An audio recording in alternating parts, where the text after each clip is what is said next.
আচ্ছা, বৃষ্টির দিনে পেঁয়াজের পাকোড়া হবে না, এটা কিভাবে সম্ভব? কিন্তু বাসায় বানালে বাজারের মতন অনেকেরই হয় না। বাইরে হবে ক্রিস্পি, ভেতরটা হবে সফট।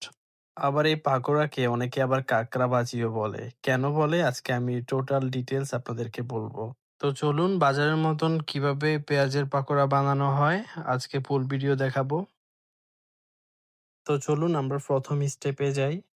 আমি একটা প্যানে তেল নিয়ে নিয়েছি পরিমাণ মতন। আমি চুলাটা অন করে রাখবো, লো মিডিয়াম হিটে রাখবো, হাই হিটে না। অন্যদিকে আমি কাটিং স্টেপগুলো শেষ করে নিব।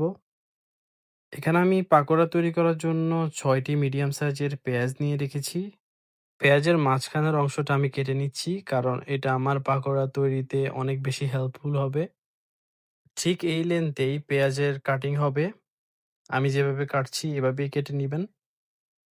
তখন দেখবেন আপনার পেঁয়াজের লম্বা, লম্বা লাচ্ছার মতো টুকরো হবে আর স্বাদও বেশ আলাদা আসবে।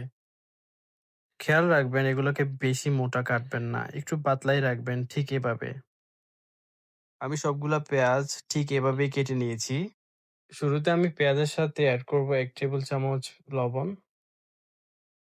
সাথে আরো এড করছি লাল মরিচের গুঁড়ো। আমি এখানে কাশ্মীরি মরিচ ইউজ করেছি। আপনারা চাইলে নরমাল মরিচের গুঁড়ো ইউজ করতে পারেন।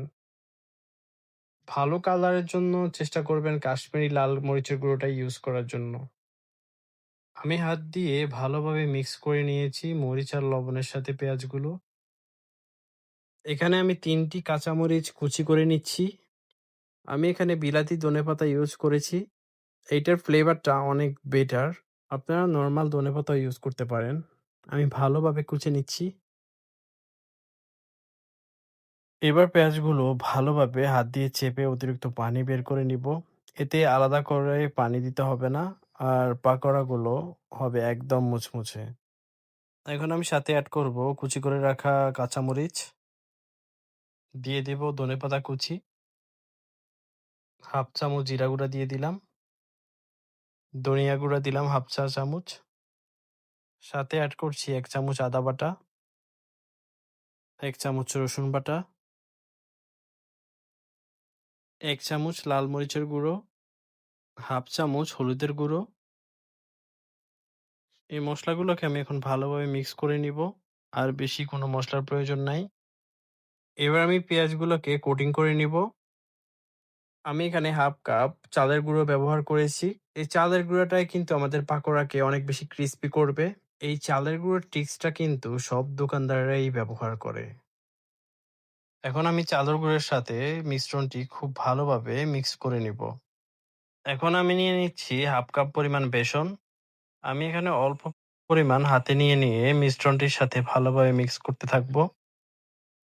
এতে করে মিশ্রণটির সাথে বেসনটি ভালোভাবে বসতে পারবে। মিশ্রণটি আমার রেডি হয়ে গেছে তেলে দেবার জন্য। একটা টিপস, এটাকে গোল করে দেওয়ার কোনো দরকার নাই। জাস্ট আপনি আঙ্গুলের থাম দ্বারা এভাবে নিবেন আর এভাবে ওয়েলে ড্রপ করে দিবেন। এতে টেক্সচারটা অনেক বেশি ভালো আসবে, অনেকটা কাঁকড়া শেফের। এইদিকে পাকোড়াগুলো ভাজার জন্য আমার তেলটা একেবারে রেডি। এইভাবে আমি সবগুলা পাকোড়া তেলে দিয়ে দিব। তারপর মাঝারি আছে খুব ধীরে ধীরে ভেজে নিব, যতক্ষণ পর্যন্ত সোনালী রং না আসছে। এবার পাকোড়াগুলো এক পাশ ভাজা হয়ে গেলে আমি চামচ দিয়ে উল্টে দিব, যেন দুই পাশটাই সমানভাবে সোনালী আর মুচমুচে হয়ে ওঠে। দেখতেই পাচ্ছেন পাকোড়াগুলো কত সুন্দর সোনালী আর মুচমুচে হয়েছে। আমি এবার তেল চড়িয়ে তুলে নিচ্ছি। দেখুন কতটা ক্রিস্পি হয়েছে পাকোড়াগুলো। তো আমার এই রেসিপিটা যদি আপনাদের হেল্পফুল হয়ে ওঠে, তাহলে অবশ্যই একটি লাইক করবেন আর একটা সাবস্ক্রাইব করে দিবেন। সবাই ভালো থাকবেন, সুস্থ থাকবেন। আল্লাহ হাফেজ। আসসালামু আলাইকুম।